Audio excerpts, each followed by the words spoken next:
Alfredo Paulo B. Vargas of Quezon City. Congratulations, Congressman. The OIM 2019 awardee for celebrating excellence, inspiring Philippines. Awardee for public service. Ang ating minamahal na Congressman. And by the way, meron din po siyang pelikula, Kaputol and Tagpuan. Ayan. Narito po ang tropeyo niya, Manay. Ito na yung trophy niya. Oh.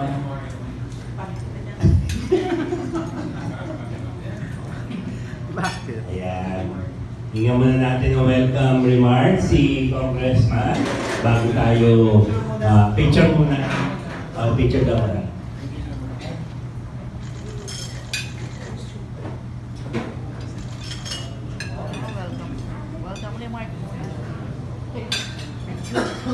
Picture muna. Konti.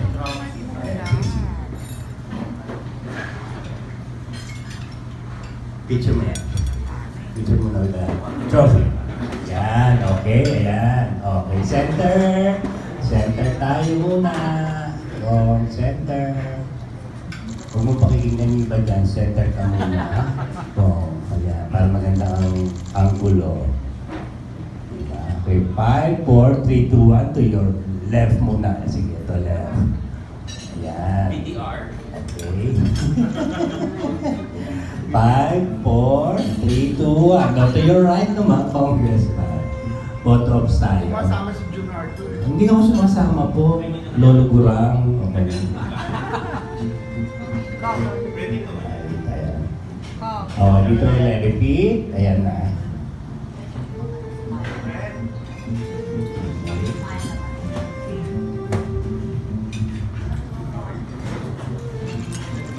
Okay, thank you. Let's all settle down. Hinggan muna natin ang pahayag ng ating minamahal na pula na sa panibagong recognition na nakuha na.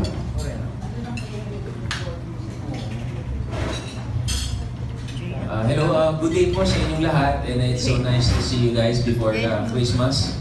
And actually, I'm here today kasi magkakasama po tayo. We wanted to invite you because first and foremost, I would like to thank all of you for our relationship for the past decade. And more than a decade na rin tayo magkasama, karamihan sa atin. And I remember kasama ko kayo, most of you when I was still starting. And kahit baguhan na ako ay naisusulat po rin ako. Pero basically, I'm here because I want to tell you that I wouldn't be where I am today if it were not for our industry, the entertainment showbiz industry, and if it were not for friends like you who helped me along the way. And very sentimental ako kagabi, and even until now, because siguro this is sort of a culmination of my life's work at age 40. Pero nagpapasalamat ako kasi feeling ko kung hindi naman ako naging isang artista, baka hindi rin ako naging isang congressman. And that's why I'm very, very grateful to the Lord. He gave me the opportunity, the talent, the luck, and good friends like you so that I would be able to serve our country one day. So mahal na mahal ko yung bansa natin na to. And I'm a Filipino and I love our country very much. And sana together, we can also make a difference para mas lalo pa natin mapaganda itong bansa na ito. This award means a lot to me because ang laki po ng aking sinakripisyo para lang po sa mabigyan ng pagkakataon na makapaglin ko. I sacrificed my own dreams. Alam to ni Nanay Lolit. Napakaganda ng tinatakbo ng karera natin noon, pero ginive up ko po lahat yun, lahat ng personal dreams ko sa showbiz, just to be able to be given the opportunity to help others reach their dreams. And sabi ko nga, iba, nung nag-artista ako, I felt so satisfied. Pero iba pala yung satisfaction sa fulfillment. And right now, I'm very happy kasi kahit paano, yung sense of fulfillment nasasamahan din ng sense of satisfaction kasi I'm still able to do one project a year. And with that, thank you for celebrating this achievement with me today.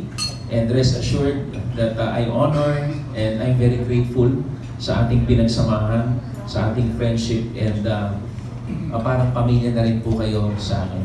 Nanay Lolit, nasa si Nanay Lolit? Nanay Lolit, thank you very much. Through the years, inalagaan mo ako. Nasa si Nanay Lolit? Nagbibilang.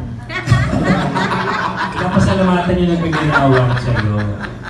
Nanay, dedicated din tong award na to sa'yo. Yeah! Wow! Okay. Wow! Okay, naalala ko nung tatakbo akong konsehal, sabi sa akin ni Nanay, pag tumakbo ka Alfred, pag bumalik ka sa showbiz, hindi na yan katulad ng dati ha. Be prepared. Pinrepare naman ako ni Nanay. Sabi ko, Nanay, okay lang. Nakapag-desisyon na ako. And she supported me dun sa desisyon ko na mag-public service. So Nanay, I love you very much. At sa inyong lahat. Maraming salamat po. Okay, thank you. Take it naman na yun. Okay, baka may gusto kayong tanong sa ating congressman, sa ating natawanan. 40 ka na pala. Di ba? Samantalang i-introduce ka sa batch mo si Dennis Trillo sa Star. Yes, I was 22, parang gano'n. So, fresh from college. Fresh graduate ako. Yung iba sa inyo nandun. When I was launched. By Star Circle Batch 10. Ikaw yung pinaka-busy dun sa batch na yun, di ba? Kumakabing ka pa. Nag-monologue ka doon, di ba? Meron kang Hindi niya ganun. talaga makalimutan yung mga Mapping ganun. out. May mga bagay kayo hindi nakakalimutan. Sa matanda. Monologue, tsaka yung coffee table book. Correct. Yes. Kaya nasa akin pa yun. Grabe, Collector's item. Hindi ko lang kayo makalimutan ang gigil. Yes, well, fairness, launching niya yun. Oo. Jeffrey Jiturian. Yan, may tanong pa. So, Di ba, ito nino-nominate? Sino nag-nominate sa'yo? Yung process po kasi, there are around 200 chapters ng JCs in the Philippines. One chapter should nominate you. In our batch, there were hundreds of us who were nominated. Tapos they cut it down to 67. Tapos final, yung shortlist, 15. And they ended up with 10. Tapos yung mga kasama ko rito, mga scientists, yung mga nakaka-invento ng mga salt-powered lamp, yung mga gano'n. Yung isa, mga kaibigan natin. Tapos, engineers, may doctors. Pero sa larangan ng public service, ako po yung nakakuha ng award. okay, may question pa kayo sa ating congressman. Gaano ka-importante May sige, yung award na to? Gano'n ka-importante na. Super, itong award na to, napakahalaga for me. And sa tingin ko, kasi nare-recognize yung mga pinaghirapan natin sa pinagsakripisyo. Pero sa tingin ko, mas mahalaga siya in the sense na mas nakaka-inspire tuloy to work harder because being a Toyin honoree is a lifelong commitment. So dahil dito, yung tinaas nila yung mga nagawa mo, na-recognize ka, I expect nothing less from myself na parang tinaasan ko na rin ngayon yung standards ko in terms of public service, in terms of character, in terms of who I am as a human being. Thank you, Tonto. Thank you. Dahil may question kayo muna kung ayaw tumawan. Congratulations, Alfred. Focus lang ako dun sa isang bagay which I think is one of your greatest achievements, no? Yung basta sa batas ng pangangalaga sa mga cancer patients. Medyo napapanahon lang ito dahil hindi na nangyari. I-clarify ko lang, is PhilCare is it covering yung medical care ng cancer patients? Sa ilalim ng batas? Yung batas natin, the National Integrated Cancer Control Act, yan ang batas na nagsasabi, the government will help the cancer patient and the cancer family. Diba? Yung pamilya ng pasyente. Kasama na dito yung pagtatayo ng mga cancer centers. Hindi lamang one cancer center. Hindi tulad dito, isa lang yung heart center, isa lang yung kidney. Dito, hopefully, Luzon, Visayas, and Mindanao, and even sa regional level, Tapos next, the Cancer Control Act will make medicines accessible. Kasi ako, from my experience, Ang laki ng gastos kasi. ang laki ng gastos. Tapos pinipin mo ka pa saan ka ituturo. Yung streamlining nun, yung ano, lahat, yung organizing, before cancer, during cancer, and after cancer, kasama na yung government, even in providing subsidies sa medicines and treatments. So ngayon, ayaw na natin mangyari. And sa mga nakausap ko before, kasi nag-ikot talaga ako for this law while we were formulating this policy. Yes. And nakakalungkot, meron kang minsan nasa harapan ko, mag-ama, yung tatay may cancer, inaaway niya yung anak niya, pero sinabi niya sa anak niya, huwag mo na akong pagamutin dahil ayokong maging pabigat sa inyo. Tapos yung anak, torn naman, tapos nag-aaway sila. And others naman, they lose their family member by dahil sa cancer. Pagkatapos nun, nawalan na nga sila ng mahal sa buhay, tapos nawalan pa sila ng bahay, nasangla pa yung lupa, tapos katakot-takot pa yung utang nila. And yung sinabi ko sa speech ko kagabi, no Filipino family deserves this. And that's why I promised my mom on her deathbed, ma'am, gagawa ako ng paraan. And ako naman, yung kwento ko sa mami ko, I'm very, very lucky because hindi po ako nanggaling sa mayaman na pamilya, pero hindi rin naman ako nanggaling sa masasabing marami kang pamilya. Pero we had our own ups and downs. Pero my mother, when she was diagnosed of cancer, sinabi niya sa amin, miniting na kaming 4 magkakapatid, sinabi niya, mga anak, hindi tayo mayaman. Pero pangako ko sa inyo, sa sakit ko na ito, wala kayong gagastusin dahil pinag-ipunan ko na rin ito. Pinaghandaan ko ito. Yung paalala lang natin na Alfred, yung early diagnosis and detection, na nasa batas din ang paalala mo lang mo. Yes, I would like to reiterate that kasi marami pong cancers ngayon ang pwede talagang maiwasan. And actually, there are tests, even sa mga apps, di ba, meron na ngayong aid, meron ng na pwede mo papuntahin sa bahay, magpa-test ka kung saan kang cancer predisposed. And with that, madedetect mo and maiiwasan mo yung mga pagkain, tapos ma-adjust mo yung lifestyle mo para maiwasan mo kung ano yung predisposed ka. And I already did it, pina-check ko yung DNA ko, tapos ayun, lahat pala, na-realize lahat pala kaya kong gawin ng madalian, except ang magpapayat. Pumayat ka na. Pumayat na ako nito, pero tumaba na rin po ako ulit Oo nito. nga, pumayat ka na naman. So, pero pumayat na ako nito. Last year. Tito Mario. Pero yun yung for me, course, yun yung kailangan ko tutuwa. Pero the technology is around, is available, and nandiyan dyan. And ako, I suggest to everyone, to all my friends and everyone, pa-early screening na tayo. Magpa-early screening na tayo kasi it's the cheapest way, it's the most effective way to battle cancer habang maaga pa. And we know some friends who have successfully battled cancer. Okay. Salamat sa mahal mong inano, sa inspirasyon na binigay sa'yo. Thank you. Thank you. Thank you, Mario. Before we proceed, tanong ko lang, Alfred, paano mo na isingit yung paggawa ng 2 pelikula? Yung Tagpuan and yung Kaputol? Paano? Curious lang kami sa dami na ginagawa. Ang swerte ko kasi, pagka miyembro ka ng Congress, either senator ka o congressman ka, meron kayong mga 4 na recess periods. O, dun sa 4 na recess periods, in a year, mga sometimes 2 weeks, minsan 1 month yan. Tulad ngayon, magre-recess kami. Yan yung recess Magre-recess kami this coming week. Ang balik namin, January na.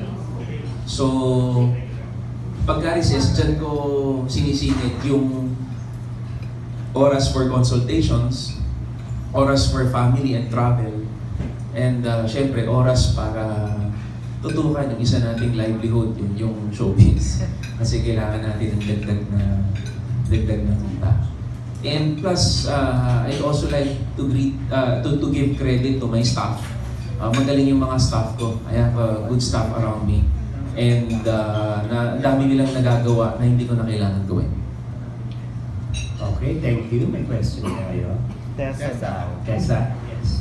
Kong Alfred, congratulations, first of all. I remember po yata the last time we probably saw you was before the elections, and I think pinag-uusapan din natin it's your third and last term in Congress. Pero having received the only recipient for public service ng the Outstanding Young Man, has it made you rethink, sabi mo noon, wala pa sa isip mo kung anong gagawin mo at the end of your third term. Pero ngayon, anong na-flash sa isipan mo tungkol sa public service kung ipagpapatuloy mo pa, and in what capacity do you hope to do that? Well, definitely, service to humanity and the public service. They're my ito yung ano ko, vocation ko. This is my calling. And if I can do this, even if I'm 100 years old, I will do it in whatever capacity. Pero yung specific capacity for next time, wala pa yan sa isip ko now, because I just want to perform and finish up some legacy projects. Thank you, Ms. Tessa. So nothing on your agenda whatsoever after? After. Wala, but then definitely I want to continue with public service. Yes, Alvin? What attracted you to Kaputol and Parkita? Anong klaseng mga characters na ba sa Tutulong? Well, at this point kasi, medyo matagal na rin tayong actor na nasa industriya. We want to do meaningful projects and we want to do projects. Since I can only do a few projects, actually average of one project a year. Kung gagawa man ako ng project, yun na talagang gusto ko. So what makes Kaputol so special? Kaputol is an advocacy film. And honestly, kaya siya maganda dahil sinulat siya ni Ricky Lee. Noong 80s pa lang, short film na siya ni Ricky Lee na ginawang full length. Tapos nung in-offer sa akin, sabi ko, yes, I would really like to do it. Tungkol siya saan? Tungkol siya sa magkapatid ng Kaputol. Tapos it's a film, meron ding aspect na film within a film. It's about love, loss, and family. I'm with Sherry Hill and Angel Aquino here. Sa isang part, magkapatid kami ni Sherry. Sa isang side naman, siya yung magkaibigan kami na she's my director, I'm her actor. Sa isang indie film. Tagpuan. Well, Tagpuan is a story about the